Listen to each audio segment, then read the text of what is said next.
Et bienvenue à notre cours de gestion de la production. Aujourd'hui, c'est une rencontre introductive parce que ce que je vais faire pour introduire cette introduction, et je vais tout de suite présenter le syllabus du cours. Et en ce qui me concerne, je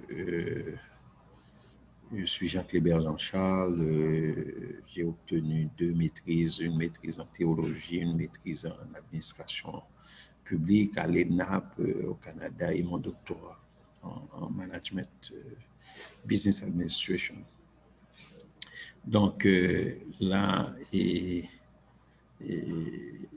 j'enseigne quand je peux, parce que j'ai d'autres obligations, mais j'aime l'enseignement. Et là, je vais vous présenter aujourd'hui le syllabus du cours, c'est-à-dire le plan du cours. Et ce que je vais faire tout de suite, c'est de vous présenter, écouter, de vous faire voir l'écran. Université évangélique d'Haïti, le cours c'est gestion des opérations et de la production. Vous allez voir pourquoi on appelle le cours gestion des opérations de la production. Vous allez voir ça aussi parce que je vais faire la différence pour vous entre opération et production. Mais avant, il y avait, mais on pourrait aussi bien avoir un cours qui s'appelle gestion de la production et un autre cours gestion des opérations. Et avant, dans les cursus des universités, il y avait seulement gestion de la production. Et il y en a d'autres qui peuvent vous dire, on pourrait aussi bien parler gestion de la fabrication. Mais écoutez, il faut avoir un concept beaucoup plus global qui est plus utilisé. C'est gestion. Actuellement, vous allez voir, il y a beaucoup de bouquins, beaucoup de livres en gestion des opérations et de la production. Okay? Toute entreprise recherche une meilleure productivité.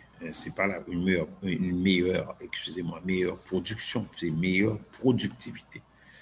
La productivité, laissez-moi vous dire, c'est un rapport qui existe entre la productivité, entre la production obtenue et les ressources utilisées pour obtenir cette production. Et pourtant, la production, c'est seulement transformer des intrants en excellents sans tenir compte des ressources, des autres paramètres. Donc, l'entreprise produit, mais l'entreprise cherche aussi une bonne productivité, ou du moins une meilleure productivité. Et c'est une préoccupation de presque toutes les entreprises. La plupart des entreprises veulent réduire les temps de cycle de production. La plupart des entreprises veulent maîtriser les coûts. C'est-à-dire, on veut que ça nous coûte moins cher et on veut avoir un bon contrôle de qualité.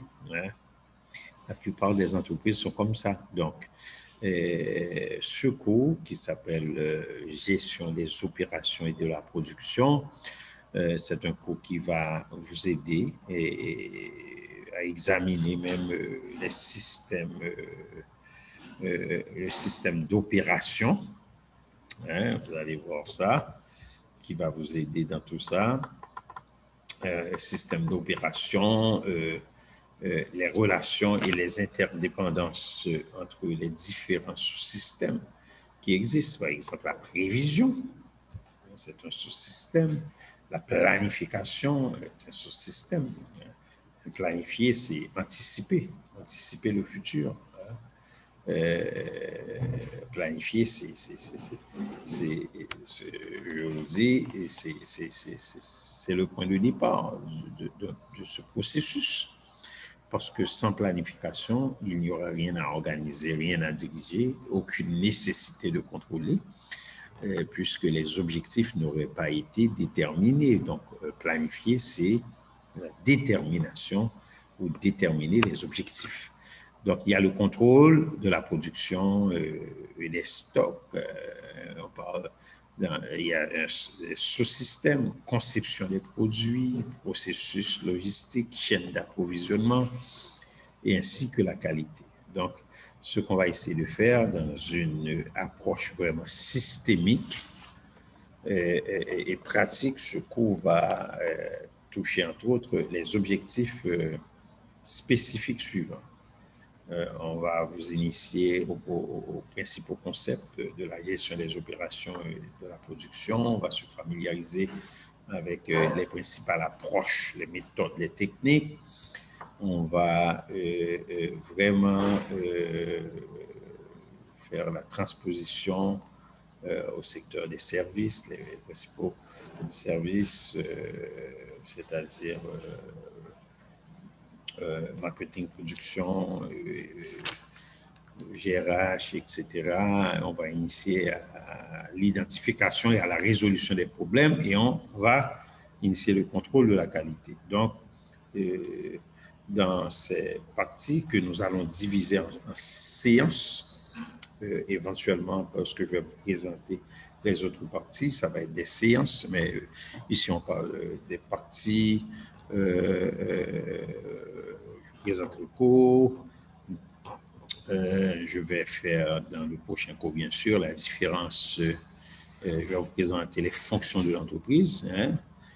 Il y a les fonctions d'entreprise et il y a les fonctions de la gestion. Les fonctions de l'entreprise, c'est marketing, production, les fonctions de base, marketing, production, gestion des ressources humaines, finances, etc. Et les fonctions du management, c'est planification, organisation, la direction et le contrôle. Donc ensuite, on fera la différence entre opération et production et gestion des opérations et de la production. Qu'est-ce que ça veut dire? Ensuite, évolution de la gestion des opérations, c'est un concept qui a évolué. Ensuite, on va voir quelques concepts. Ensuite, la fonction de production, les valeurs, ressources de la production. Je vous présenterai le système de production avec 4 objectifs de la gestion de la production, gestion des opérations, le GOP, la stratégie d'entreprise, comment ça fonctionne. Ensuite, un concept important, la productivité et la production. On verra la productivité globale, la productivité partielle, on verra ensemble des calculs, les facteurs de production, les concepts d'économie d'échelle, un concept qui est très utilisé. Ensuite, les valeurs ressources, l'environnement du gestionnaire et on fera des exercices sur la productivité et on terminera cette partie avec des stratégies pour atteindre les objectifs de la production. Ensuite, la prévision. On va faire des calculs avec la prévision, nature de la prévision, la classification des prévisions, les techniques de prévision qu'on utilise, les méthodes, et ensuite, il y aura un examen. Hein. Mais ça, tout ça, ça va être après le 6e cours. Au 7e cours, il y aura l'examen intra. Dans la partie 3, on va organiser la production avec le système de production Ford qui existe. Ford a utilisé le taylorisme, hein, le système de production de Toyota, on verra le toyotisme, et ensuite les 5, ce qu'on appelle les 5 zéros, zéro stock, zéro défaut, zéro papier, zéro panne, zéro délai, c'est un modèle qui a été proposé par les Japonais, hein, surtout pour Toyota. La partie 5, c'est la planification des opérations, hein. Là, on verra cette planification avec des méthodes de planification, surtout à l'unité, les graphiques de Gantt, méthode de CPM, Critical Path Method en anglais, méthode du cheminement critique, méthode de PERT, le plan directeur de production. Dans la partie 5, c'est l'ordonnancement. Hein, l'ordonnancement, les principaux objectifs de l'ordonnancement, les étapes, On verra tous ces éléments-là, les types de systèmes, le jalonnement, etc. Et la partie 6, c'est la gestion des stocks. Il y a un cours sur la gestion des stocks, mais ici, on va introduire ça un peu. Les relations avec les fournisseurs, tout ça, et le modèle de la quantité économique que nous allons utiliser, qui est très utilisé vraiment dans les organisations. Ensuite, c'est la conception, comment on fait pour améliorer la conception, l'amélioration du système de production, les types de systèmes de production. Et ensuite, partie 8, c'est la localisation et aménagement. Étape du processus, les grilles de sélection de sites. Pourquoi je choisirais Jacmel sur Port-au-Prince? Qu'est-ce que Jacmel me donne et que je ne peux pas trouver à Port-au-Prince, parce que vous savez, lorsqu'on investit, il faut regarder les avantages et les inconvénients. Et le contrôle de gestion, hein, et dans cette partie-là, le rôle de la qualité, point de contrôle. Ensuite, l'introduction à la gestion de projet. Hein, c'est une introduction, les métiers, les enjeux. Et comme je vous dis, il y aura vraiment, je vous dirai comment on va faire ça en termes des examens. OK? Donc, je voulais seulement vous présenter le syllabus du cours Gestion de la production. Merci beaucoup et à la prochaine.